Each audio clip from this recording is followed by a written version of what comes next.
A significant topic of the accompanying short story, Oysters, is the insensitivity of some rich people towards the needs of the poor. In the story, father and child stand in the city outside an eatery, which sports a bulletin that says, Oysters. This is an example of the humorous stories and sketches that Chekhov wrote, while in medical school to support himself and, to a large extent, his family. Please subscribe if you like the story.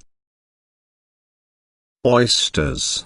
By Anton Chekhov. I need no great effort of memory to recall, in every detail, the rainy autumn evening, when I stood with my father, in one of the more frequented streets of Moscow, and felt that I was gradually being overcome by a strange illness. I had no pain at all, but my legs were giving way under me, the words stuck in my throat, my head slipped weakly on one side. It seemed as though, in a moment, I must fall down and lose consciousness. If I had been taken into a hospital at that minute, the doctors would have had to write over my bed, "Fames, a disease which is not in the manuals of medicine." Beside me on the pavement stood my father in a shabby summer overcoat and a serge cap, from which a bit of white wadding was sticking out. On his feet he had big heavy galoshes, afraid,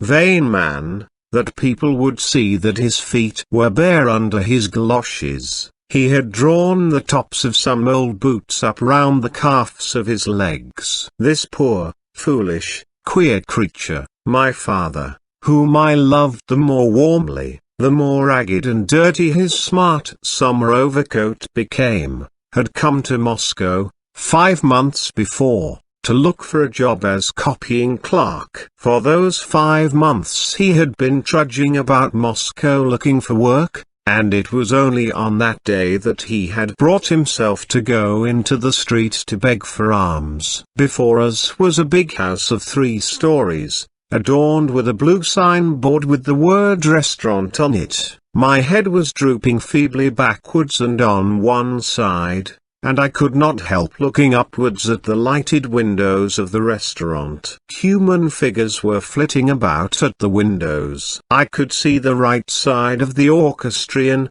2 oleographs, hanging lamps. Staring into one window, I saw a patch of white. The patch was motionless, and its rectangular outlines stood out sharply against the dark, brown background. I looked intently and made out of the patch a white placard on the wall. Something was written on it, but what it was, I could not see. For half an hour I kept my eyes on the placard. Its white attracted my eyes, and, as it were, hypnotized my brain. I tried to read it, but my efforts were in vain. At last the strange disease got the upper hand. The rumble of the carriages began to seem like thunder. In the stench of the street I distinguished 1,000 smells. The restaurant lights and the lamps dazzled my eyes like lightning. My 5 senses were overstrained and sensitive beyond the normal. I began to see what I had not seen before. Oysters. I made out on the placard a strange word. I had lived in the world 8 years and 3 months,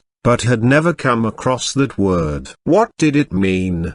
Surely it was not the name of the restaurant keeper. But signboards with names on them always hang outside, not on the walls indoors. Papa, what does oysters mean? I asked in a husky voice, making an effort to turn my face towards my father. My father did not hear. He was keeping a watch on the movements of the crowd, and following every passerby with his eyes. From his eyes I saw that he wanted to say something to the passers-by, but the fatal word hung like a heavy weight on his trembling lips and could not be flung off. He even took a step after one passerby and touched him on the sleeve.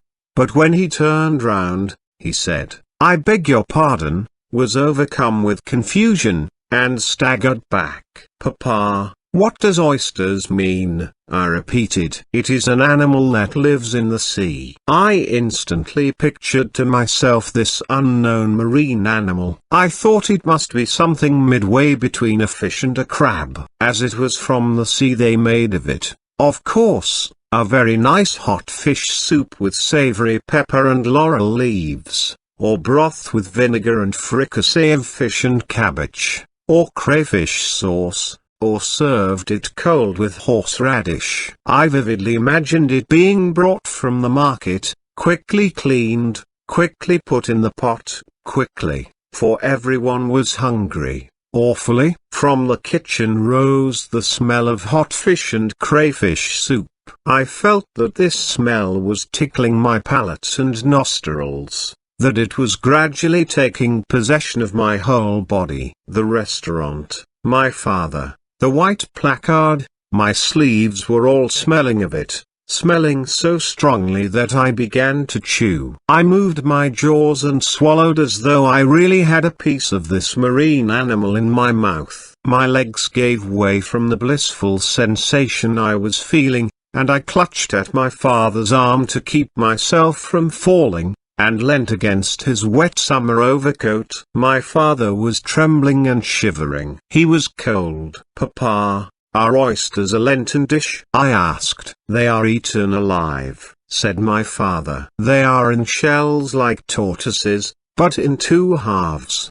The delicious smell instantly left off affecting me, and the illusion vanished. Now I understood it all. "How nasty," I whispered. "How nasty." So that's what oysters meant. I imagined to myself a creature like a frog sitting in a shell, peeping out from it with big, glittering eyes, and moving its revolting jaws. I imagined this creature in a shell with claws, glittering eyes, and a slimy skin, being brought from the market. The children would all hide while the cook, frowning with an air of disgust, would take the creature by its claw, put it on a plate, and carry it into the dining room. The grown-ups would take it and eat it alive with its eyes, its teeth, its legs. While it squeaked and tried to bite their lips. I frowned, but why did my teeth move as though I were munching? The creature was loathsome, disgusting, terrible, but I ate it greedily, afraid of distinguishing its taste or smell. As soon as I had eaten one, I saw the glittering eyes of a second, a third. I ate them too. At last I ate the table napkin, the plate, my father's galoshes, the white placard. I ate everything that caught my eye, because I felt that nothing but eating would take away my illness. The oysters had a terrible look in their eyes and were loathsome. I shuddered at the thought of them, but I wanted to eat.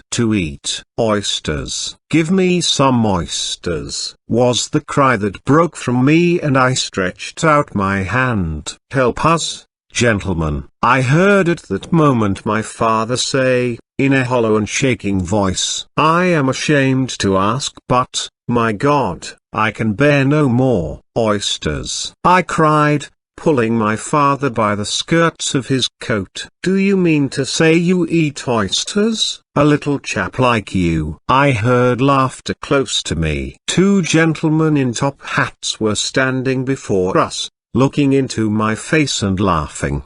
"Do you really eat oysters, youngster? That's interesting. How do you eat them?" I remember that a strong hand dragged me into the lighted restaurant. A minute later there was a crowd round me, watching me with curiosity and amusement. I sat at a table and ate something slimy, salt with a flavor of dampness and moldiness. I ate greedily without chewing, without looking and trying to discover what I was eating. I fancied that if I opened my eyes I should see glittering eyes, claws, and sharp teeth. All at once I began biting something hard. There was a sound of a scrunching. "He is eating the shells," laughed the crowd. "Little silly.